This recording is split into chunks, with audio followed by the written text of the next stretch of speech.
আসসালামু আলাইকুম প্রিয় দর্শক, জানিয়ে দিব এখনকার আলোচিত সকল দেশীয় খবর। শুরুতেই জানিয়ে দেব সংবাদ শিরোনামগুলো।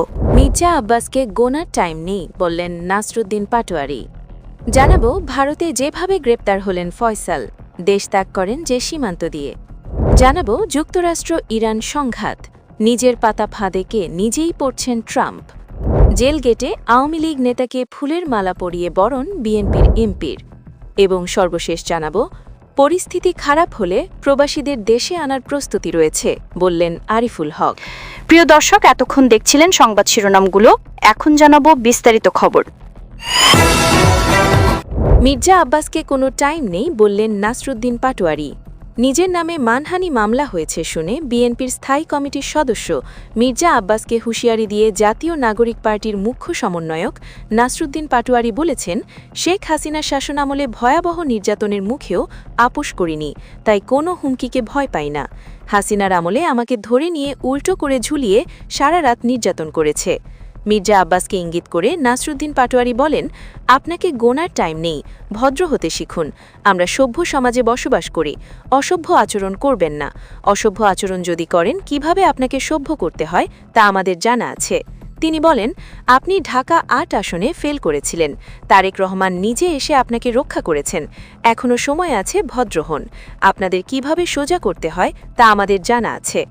বক্তব্যের শুরুতে পাটোয়ারি দেশের সার্বভৌমত্ব রক্ষার উপর জোর দিয়ে বলেন, আমরা স্বপ্নের বাংলাদেশ করতে রিফর্মের পক্ষে এবং সবসময় ভারতীয় আধিপত্যবাদের বিরুদ্ধে দাঁড়িয়েছি। দেশের মানুষ ভারতের আধিপত্য মেনে নিতে রাজি নয়। ভারতে যেভাবে গ্রেপ্তার হলেন ফয়সাল, দেশ ত্যাগ করেন যে সীমান্ত দিয়ে। ইনকিলাব মঞ্চের মুখপাত্র শরীফ ওসমান বিন হাদিকে খুনের মূল অভিযুক্ত শুটার ফয়সাল করিম মাসুদ ও তার সহযোগী আলমগীর গ্রেপ্তার করা হয়েছে ভারতের পশ্চিমবঙ্গে। তারা গ্রেপ্তার হয়েছে রোববার। পশ্চিমবঙ্গ পুলিশের স্পেশাল টাস্ক ফোর্স এক বিবৃতিতে তথ্য জানিয়েছেন। এতে বলা হয়েছে, গোপন সূত্রে এসটিএফ খবর পায় বাংলাদেশ চাঁদাবাজি ও খুনসহ একাধিক গুরুতর অপরাধ করার পর ২ জন বাংলাদেশি নাগরিক দেশ থেকে পালিয়ে অবৈধভাবে ভারতে প্রবেশ করেছে। বর্তমানে বনগাঁ সীমান্ত এলাকায় আশ্রয় নেওয়ার চেষ্টা করছে তারা। সুযোগ পেলে পুনরায় বাংলাদেশে ফিরে যেতে পারে বলেও তথ্য পাওয়া যায়। পুলিশ এ তথ্যের ভিত্তিতে অভিযান চালিয়ে ৭ই মার্চ রাত ও ৮ই মার্চ ভোরের মধ্যবর্তী সময়ে বনগাঁ এলাকা থেকে তাদের আটক করা হয়। তারা হলেন রুহুল ওরফে ফয়সাল করিম মাসুদ, যিনি বাংলাদেশের পাটুয়াখালীর বাসিন্দা, এবং আলমগীর হোসেন, ঢাকার বাসিন্দা। প্রাথমিক জিজ্ঞাসাবাদে জানা গেছে, ফয়সাল করিম মাসুদ এবং আলমগীর হোসেন বাংলাদেশের রাজনৈতিক কর্মী ওসমান হাদি হত্যাকাণ্ডে জড়িত ছিলেন। হত্যাকাণ্ডের পর তারা পালিয়ে যান এবং মেঘালয় সীমান্ত দিয়ে অবৈধভাবে ভারতে প্রবেশ করেন। পরে ভারতের বিভিন্ন স্থান ঘুরে পশ্চিমবঙ্গের বনগাঁ এলাকায় আসেন এবং সেখান থেকে আবার বাংলাদেশে ফিরে যাওয়ার পরিকল্পনা করছিলেন। যুক্তরাষ্ট্র ইরান সংঘাত, নিজের পাতা ফাঁদে গিয়ে নিজেই পড়েছেন ট্রাম্প। ইরানের বিরুদ্ধে যুক্তরাষ্ট্র ও ইসরায়েলের সামরিক অভিযান শুরু হওয়ার ১ সপ্তাহের মাথায় মধ্যপ্রাচ্যের পরিস্থিতি আরও অস্থির হয়ে উঠেছে। যদিও সামরিক দিক থেকে কিছু অগ্রগতি আছে, তবু রাজনৈতিক ও কৌশলগত পরিণতি নিয়ে প্রশ্ন উঠছে। বিশেষ করে প্রেসিডেন্ট ডোনাল্ড ট্রাম্প কিভাবে সংঘাত সামাল দেবেন তা নিয়ে বিশ্লেষকদের মধ্যে তীব্র আলোচনা চলছে। রাইটার্সের প্রতিবেদনে বলা হয়েছে, ইরানের সর্বোচ্চ নেতা আয়াতুল্লাহ আলী খামেনি নিহত হওয়া এবং স্থল, সমুদ্র ও আকাশপথে বড় ধরনের হামলা চালানোর পরও পরিস্থিতি দ্রুত আঞ্চলিক যুদ্ধের রূপ নিয়েছে। এতে যুক্তরাষ্ট্রের দীর্ঘমেয়াদী সামরিক সম্পৃক্ততার আশঙ্কা দেখা দিয়েছে। ওয়াশিংটনের Johns Hopkins School of Advanced International স্টাডিজের লরা ব্লুমেনফেল্ড বলেন, এটি একটি জটিল যুদ্ধ। এর প্রভাব শুধু মধ্যপ্রাচ্য নয়, বৈশ্বিক অর্থনীতিতে ও যুক্তরাষ্ট্রের অভ্যন্তরীণ রাজনীতিতেও প্রভাব ফেলতে পারে। ট্রাম্প প্রশাসনের অভ্যন্তরীণ বার্তায় অসামঞ্জস্যতা লক্ষ্য করা যাচ্ছে। বিশেষ করে ইরানের শাসন পরিবর্তন চাওয়া হচ্ছে কিনা তা নিয়ে স্পষ্ট ব্যাখ্যা নেই। সংঘাত শুরুতে ট্রাম্প ইঙ্গিত দিয়েছিলেন, ইরানের শাসকদের উৎখাত একটি লক্ষ্য হতে পারে, কিন্তু ২ দিন পর এটি অগ্রাধিকার হিসাবে উল্লেখ করেননি। পরবর্তীতে তিনি সামাজিক মাধ্যমে ইরানের নিঃশর্ত আত্মসমর্পণ দাবি করেছেন। ইরান পাল্টা হামলা চালিয়ে ইসরায়েল এবং প্রতিবেশী দেশগুলোর উপর আঘাত আনছে, যার ফলে যুদ্ধের পরিধি আরও বাড়ছে। লেবাননের হিজিবুল্লাহ নতুন করে ইসরায়েলের সঙ্গে সংঘাতে জড়িয়েছে। এখনও পর্যন্ত যুক্তরাষ্ট্রের ৬ জন সেনা নিহত হয়েছেন। তবে ট্রাম্প ভবিষ্যতে আরও হতাহতের সম্ভাবনাকে গুরুত্ব দেননি এবং স্থল বাহিনী পাঠানোর বিষয়েও পুরোপুরি নাকচ করেননি। মধ্যপ্রাচ্য বিষয়ক সাবেক জাতীয় গোয়েন্দা কর্মকর্তা জোনাথন পানিক বলেন, যুদ্ধ দ্রুত শেষ হওয়ার সম্ভাবনা বাড়াতে আরও বেশি হতাহতের ঝুঁকি আছে। বিশ্লেষকেরা মনে করছেন ট্রাম্প হয়তো ভেবেছিলেন অভিযান ভেনেজুয়েলার মতো সহজ হবে, কিন্তু ইরান অনেক বেশি শক্তিশালী ও সুসজ্জিত প্রতিপক্ষ। সেখানে গভীরভাবে প্রতিষ্ঠিত ধর্মীয় ও নিরাপত্তা কাঠামো রয়েছে। এছাড়া হরমুজ প্রণালীতে ট্যাঙ্কার চলাচল ব্যাহত হলে বিশ্ব অর্থনীতিতেও প্রভাব পড়তে পারে। অ্যাটলান্টিক কাউন্সিলের জশ লিপস্কি বলেন, এটি যুক্তরাষ্ট্রের অর্থনীতির জন্য বড় চাপ সৃষ্টি করতে পারে। এক সাবেক মার্কিন সামরিক কর্মকর্তা বলেন, যুদ্ধের অর্থনৈতিক প্রভাব এত দ্রুত বাড়বে তা ট্রাম্প প্রশাসন পুরোপুরি অনুমান করতে পারেনি। যুদ্ধ কতদিন চলবে তা এখনও অনিশ্চিত। ট্রাম্প বলেছেন, অভিযান 4 বা 5 সপ্তাহ বা যতদিন প্রয়োজন ততদিন চলবে, তবে পরবর্তী কৌশল স্পষ্টভাবে জানাইছেন না। অবসরপ্রাপ্ত লেফটেন্যান্ট জেনারেল BN হজিস বলেন, সামরিক কৌশল কার্যকর হলেও রাজনৈতিক কৌশলগত ও দূতাবাসগত দিকগুলো পর্যাপ্তভাবে বিবেচনা করা হয়নি।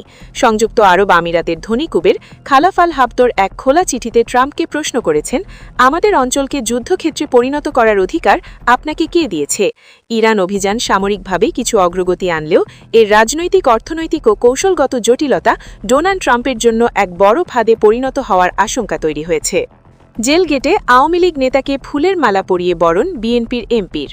ফরিদপুরের ভাঙ্গায় আওয়ামী লীগ নেতা সিদ্দিক মিয়া কারাগার থেকে মুক্তি পাওয়ার পর তাকে জেল গেটে ফুলের মালা দিয়ে বরণ করেছেন ফরিদপুর 4 আসনের বিএনপির এমপি ও কেন্দ্রীয় কৃষক দলের সাধারণ সম্পাদক শহীদুল ইসলাম বাবুল।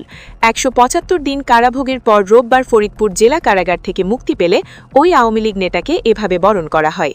সিদ্দিক মিয়া উপজেলার আলগী ইউনিয়ন পরিষদের চেয়ারম্যান ও উপজেলা আওয়ামী লীগের বিজ্ঞান ও প্রযুক্তি বিষয়ক সম্পাদক। জানা গেছে, ভাঙ্গা উপজেলার আলগী ও হামেরিদি ইউনিয়নকে ফরিদপুর 2 সংসদীয় আসন থেকে কেটে নেওয়ার প্রতিবাদে গড়ে ওঠা আন্দোলনের প্রধান সমন্বয়ক ছিলেন সিদ্দিক মিয়া। আন্দোলনের এক পর্যায়ে গত 13 সেপ্টেম্বর রাতে তাকে ফরিদপুর জেলা গোয়েন্দা পুলিশ আটক করে।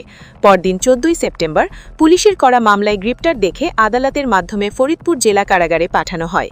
175 দিন কারাবরে থাকার পর রোববার তিনি মুক্তি পান।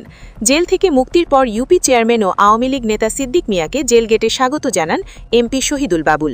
এ ব্যাপারে জানতে চাইলে কারামুক্তির পর ইউপি চেয়ারম্যান ও আওয়ামী লীগ নেতা সিদ্দিক মিয়া বলেন, আমার জেল মুক্তির জন্য নবনির্বাচিত এমপি শহীদুল ইসলাম বাবুলের প্রতি আমি কৃতজ্ঞ।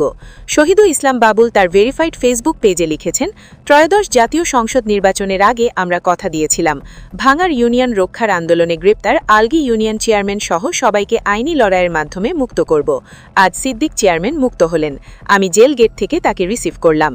পরিস্থিতি খারাপ হলে প্রবাসীদের দেশে আনার প্রস্তুতি রয়েছে, বললেন আরিফুল হক। শ্রম ও কর্মসংস্থান এবং বৈদেশিক কর্মসংস্থান মন্ত্রী আরিফুল হক চৌধুরী বলেছেন, সংঘাতপূর্ণ এলাকায় অবস্থানরত বাংলাদেশি প্রবাসীদের নিরাপত্তা নিশ্চিত করতে সরকার সার্বক্ষণিক যোগাযোগ রাখছে। পরিস্থিতি আরও খারাপ হলে প্রবাসী বাংলাদেশিদের নিরাপদে দেশে ফিরিয়ে আনার জন্য সরকার প্রস্তুতি নিয়ে রেখেছে। এর আগে বেলা বিকেলে সিলেট থেকে মৌলভীবাজার এসে জেলার সার্কিট হাউসে পৌঁছান মন্ত্রী। সেখানে মৌলভীবাজার 3 আসনের সংসদ সদস্য, বিএনপির জাতীয় নির্বাহী কমিটির সদস্য এম নাসির রহমান, জেলা প্রশাসক তৌফিদুজ্জামান পাভেল, পুলিশ সুপার মোহাম্মদ বিল্লাল হোসেন সহ প্রশাসনের ঊর্ধ্বতন কর্মকর্তাদের সঙ্গে সংক্ষিপ্ত মতবিনিময় করেন। বিকেলে মৌলভীবাজার সদর উপজেলার বাহার মর্দান নেই সাবেক অর্থ ও পরিকল্পনা মন্ত্রী এবং বিএনপির জাতীয় স্থায়ী কমিটির সদস্য মরহুম এম সাইফুর রহমানের কবর জিয়ারত করেন তিনি। প্রিয় দর্শক, এই ছিল এখনকার গুরুত্বপূর্ণ নিউজ। আরও গুরুত্বপূর্ণ নিউজ নিয়ে ফিরছি কিছুক্ষণের মধ্যে। নিউজগুলো সবার আগে দেখার জন্য এই চ্যানেলটি সাবস্ক্রাইব করে আমাদের সাথে থাকুন। ধন্যবাদ।